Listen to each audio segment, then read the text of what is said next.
Assalamualaikum warahmatullahi wabarakatuh. Perkenalkan, saya Kartika Sari dengan NPM 2117051039 dari kelas A, S1 Ilmu Komputer Angkatan 2021. Video ini saya buat untuk memenuhi tugas 1 mata kuliah pengantar organisasi komputer yang diampu oleh Bapak VBK Febriansyah MT. Tugas 1 ini diminta menjelaskan tentang sistem bus. Bus adalah sekelompok lintasan sinyal yang digunakan untuk menggerakkan bit-bit informasi dari satu modul ke modul lain. Bus menghubungkan CPU pada RAM dan periferal. Menurut fungsinya, bus dari satu sistem komputer terdiri dari address bus, data bus, dan control bus. Seperti kita lihat di sini ada sistem bus yang saling terhubung antara CPU, memori, dan input-outputnya. Lalu struktur interkoneksi disebut juga dengan bus. Jenis pertukaran data yang diperlukan oleh komponen-komponen komputer ada 5. Yang pertama, dari memori ke CPU, yaitu CPU melakukan pembacaan data maupun instruksi dari memori. Yang kedua, CPU ke memori, CPU melakukan penyimpanan data ke memori. Yang ketiga, input-output ke CPU, CPU membaca data dari periferal melalui komponen input-output. CPU ke input-output, yaitu CPU mengirimkan data ke perangkat periferal melalui komponen input-output. Yang kelima, input-output ke memori. Ini digunakan pada sistem DMA. DMA itu Direct Memory Access adalah sebuah fitur dalam semua komputer modern yang memungkinkan perangkat untuk dapat memindahkan blok data yang besar tanpa interaksi dengan prosesor secara terus-menerus. Lalu ini kita akan membahas tentang komponen dari bus tadi. Yang pertama ada data bus. Data bus adalah jalur perpindahan data antar modul pada sistem komputer. Pada suatu saat tertentu, biasanya masing-masing saluran hanya bisa membawa 1 bit data. Oleh karena itu, jumlah saluran menentukan jumlah bit yang dapat ditransfer. Data bus biasanya terdiri dari 8, 16, 32, atau 64 jalur paralel. Yang kedua ada address bus. Address bus adalah jalur yang digunakan untuk menandakan lokasi sumber atau tujuan pada proses transfer data. Pada jalur ini, CPU akan mengirimkan alamat memori yang ditulis dan dibaca. Address bus biasanya terdiri dari 16, 20, 24, atau 32 jalur paralel. Yang terakhir ada control bus. Control bus adalah jalur yang digunakan untuk mengontrol penggunaan dan akses data ke data bus maupun address bus. Control bus biasanya terdiri dari 5-10 jalur paralel. Prinsip operasi bus. Ada 2 prinsip, yaitu pengiriman dan meminta data dari modul lainnya. Yang pertama, operasi pengiriman data ke komponen lain.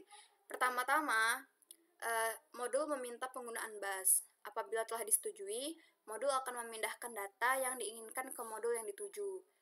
Operasi yang kedua, yaitu operasi meminta data dari modul lainnya.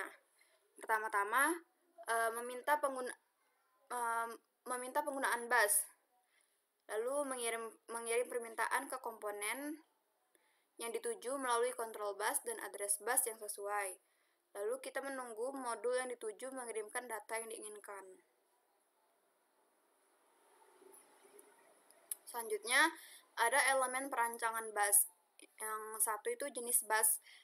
Jenis bus yang pertama itu ada dedicated bus yang khusus menyalurkan data tertentu, misalnya paket data aja atau alamatnya aja.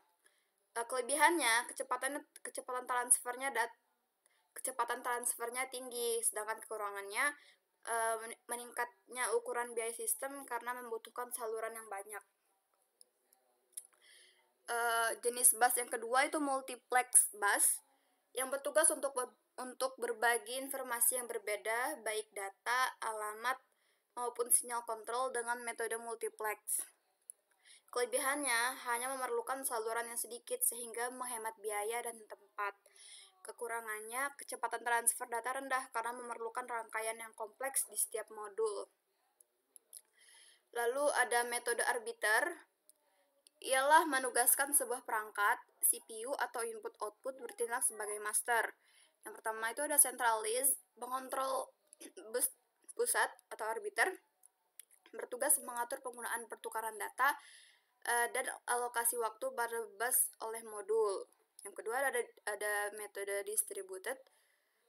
Setiap modul memiliki logika pengontrol akses atau access control logic untuk mengatur pertukaran data yang melalui bus. Yang ketiga ada timing, yaitu metode terjadinya event yang dikoordinasikan pada bus. Itu terbagi menjadi dua, yaitu sinkronus dan asinkronus. Sinkronus ini terjadinya event pada bus ditentukan oleh clock. Clock ini kayak satuan siklus pada komputer. Lalu kalau asinkronus itu terjadinya event pada bus tergantung pada event sebelumnya. Lalu ada metode lainnya, yaitu ada penentuan lebar bus dan jenis transfer data. Lebar bus itu ada address dan data. Lebar bus alamat, lebar address bus mempengaruhi kapasitas. Semakin lebar address bus, semakin besar range lokasi yang dapat direferensi. Lalu ada data. Lebar data bus mempengaruhi kinerja sistem. Semakin lebar data bus, semakin besar bit yang dapat ditransfer pada suatu waktu. Lalu ada jenis transfer data, itu ada 5. Ada read, write, read modify, read after write, dan block. Read ini modul menaruh data pada bus data begitu modul mengetahui alamat dan mengambil datanya. Kalau write ini master menaruh data pada bus begitu alamat stabil dan modul mempunyai kesempatan untuk mengetahui alamat. Yang ketiga itu read modify write. Operasi read yang diikuti operasi write ke alamat yang sama. Tujuannya untuk melindungi sumber daya memori yang dapat dipakai bersama di dalam multiprogramming. Yang keempat ada read after write. Operasi yang tidak dapat dibagi, yang berisi operasi write diikuti operasi read dari alamat yang sama. Yang terakhir itu ada block, yaitu sebuah siklus alamat diikuti oleh n siklus data. Tipe-tipe bus, contohnya ini ada bus ISA. Ini Industry Standard Architecture adalah sebuah bus 16 bit yang beroperasi pada 8,33 MHz.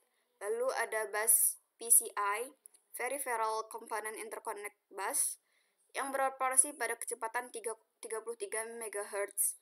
Lalu ada bus seri universal, sebuah bus standar yang disepakati bersama oleh 7 perusahaan untuk digunakan pada peralatan berkecepatan rendah. Itulah tadi tentang sistem bus yang dapat saya jelaskan.